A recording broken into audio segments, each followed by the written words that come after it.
And I'm here at Yanoy Beach, Phuket, Thailand. And we're doing kayaking for only 100 baht guys, per person. Dito ka mismong dagat guys. Sobrang linaw ng tubig as is. Ayan siya. First time ko to guys, nakakatakot nga lang.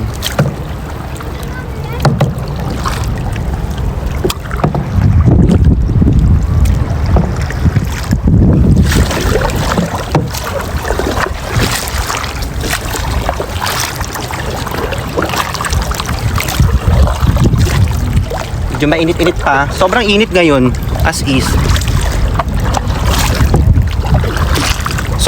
Sobrang swerte ko kasi ang ganda ng weather ngayon guys. So guys, i-try nyo tong kayaking pag nandito kayo sa Phuket, Thailand. Dito lang yan sa